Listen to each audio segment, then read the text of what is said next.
that you follow when you need to defend yourself. When we use the 5 rules of personal safety, and we talked about using our words, we talked about what to do if somebody says something mean to you and how to use your words to act like it's not a big deal. Does everybody remember that? Yes, sir. Like the bully says, that's an ugly t-shirt. And you say, oh, it's laundry day. It's the only one I had clean. Something like that. We all remember that, right? Yes, sir. If somebody says something mean to you and it's like a one-time thing, that's fine to do. Act like it's not a big deal. If you can brush it off and not let it bother you, try to do it. That's a good start. Does everybody understand that? Yes, sir. But if that same kid says something mean to you again, it's no longer time to act like it's a joke or to act like it doesn't bother you. Then it's time to let them know you don't like it and they need to stop. So when you use your 3 T's, if it's maybe the second time they're picking on you, instead of acting like it's a joke, you're going to look them right in the eyes, and in a confident, firm voice, you're going to tell them, quit bugging me, I don't like it, please leave me alone. Does everybody understand that? Yes, sir. Okay, guys, repeat after me. Quit bugging me. Quit bugging me. I don't like it. I don't like it. Please leave me alone. Please leave me alone. So you're not being aggressive or crazy or trying to start a fight or anything like that. You're just telling them in a firm voice, I don't like how you're treating me and you need to stop. Does everybody understand that? Yes, sir. And that's how you're going to talk to a bully in the 3 T's. Now, if that works, great. If that same kid starts to make fun of you or pick on you again, now it's time to tell. Now, if you're in a classroom full of kids and somebody picks on you and you run up to the teacher, are you going to look like a tattletale? Yes, sir. Probably. So like we talked about the other week, if you need to ask for help, do it out of the view of other kids. And when you tell for the 3 T's, you're also going to tell your parents and teachers. You have to tell them that it's already happened before. This isn't the first time this kid's been mean to you. You've already been picked on and asked them to stop in your own words. Does everybody understand that? Yes, sir. Tell teachers and parents that it's happened multiple times. You've asked them to stop and it's continuing. And you need to make sure that somebody, like the teachers, talk to the bully. Does everybody understand that? Yes, sir. And most of the time, when somebody gets in trouble at school, they're going to stop what they're doing. Most kids don't like to get in trouble, and they're kind of afraid of that. So if the teachers get involved, the parents get involved, a lot of the times that'll be the end of it. But sometimes you have those kids that are kind of sneaky, and the kids that are usually badly behaved are usually pretty good at being bad. So they're not going to be a bully when the teacher's standing next to them. Maybe when the teacher leaves the room, when you guys are on the playground, that same kid starts to bully you again. Now, if the adults have already gotten involved and the bullying continues, you are now the one person that can stop this bullying. Does everybody understand that? Yes, sir. So now it's time to tackle. Now, if somebody puts their hands on you, punches, pushes, kicks, grabs you, whatever it is, what do?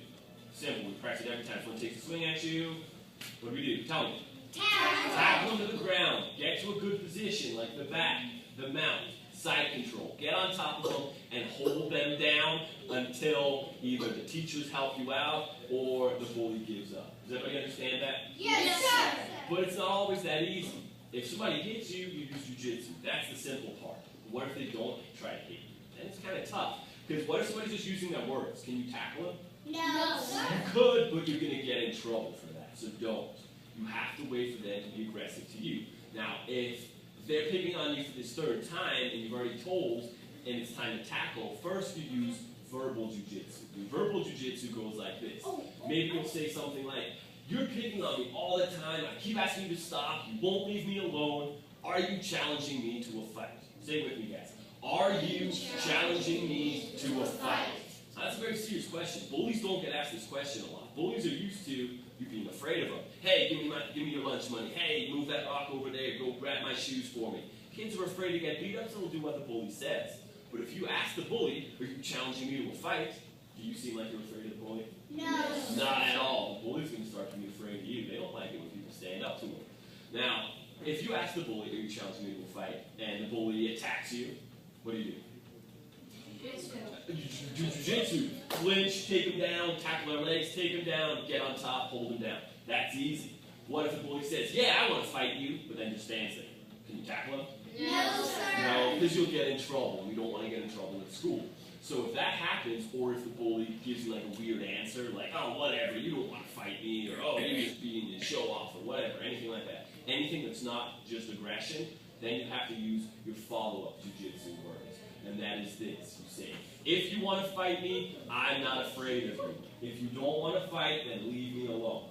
Repeat after me. If you want to fight me, If you want to fight me, I'm not afraid of you. I'm not afraid of you. If you don't want to fight, If you don't want to fight, then leave me alone. then leave me alone. Very good, guys. Now, guys, that is going to kind of put the bully on the spot. Bullies are used to, like I said, people being afraid of them.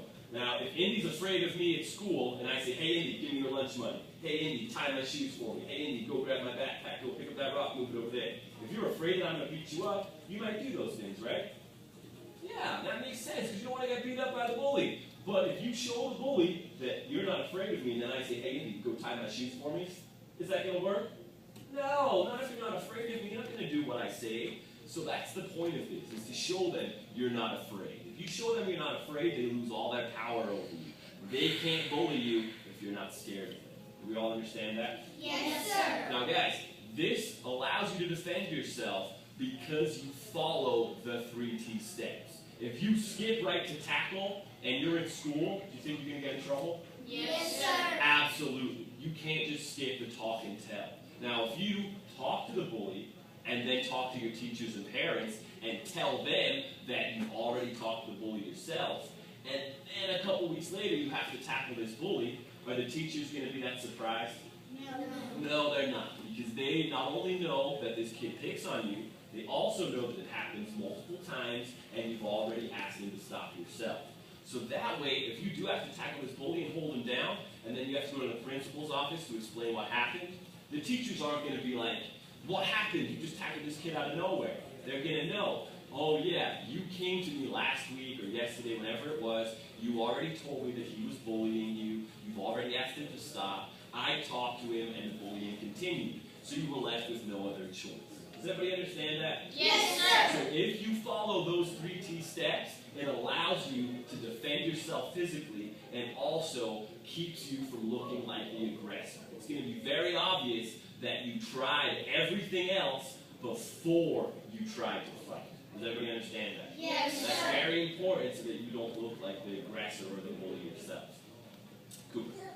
When you said unless they show some kind of physical aggression Yeah. to you, then you use your tackle. Yeah. But when you say verbal jiu-jitsu, it always I believe Martin Luther King said it's better to fight with your words than your fists or something like that. Yeah. That just brings that to my mind. Yeah, that's a good point. And it is. If you can avoid the fight, you want to avoid the fight. But you don't want to be getting beaten up and taken. And you don't have to wait for somebody to punch you in the face to tackle. So you don't have to stand there and punch me in the face. Okay, now I can tackle. No. If somebody charges at you, somebody tries to grab you, tries to get a hold of your hair, grab your clothes, anything like that, you defend yourself. Don't wait for them to hurt you. Do we all understand that? Yes, sir. I'm not going to be upset if I hear that you guys defended yourself and maybe got in a little bit of trouble for it. Because I'd rather you guys defend yourself, take that little bit of trouble, than be a doormat for the rest of your life. So if you let somebody push you around and scare you and intimidate you for your entire school career, think about that. That's another 10 years. Think about what that's going to do to your self-esteem by the time you're an adult. Are you going to be that confident? No, Oh, sir. if you spend your whole childhood letting people push you around, that's going to affect you for the rest of your life, and it can really do a lot of damage. So you need to get over that. You need to be brave, be confident, stand up for yourself. Can we do it? Yes, I sir. think you guys can too. Now next week we'll have the same exact mat check. We'll talk about the 3 T's because we went over it all this week. Any questions you guys have, ask them all next week long, and we can just discuss any of the little parts we don't quite understand, any of the little steps we're not sure about, or any extra questions or scenarios that we can think of, okay? So if you think about this over the weekend, if you have questions, remember for next week, I'll try to answer every question next week, okay? Yes, sir. No game for today, it's Saturday, let's have a blast, let's get some jiu-jitsu. Best attention. Yes, sir. Best round.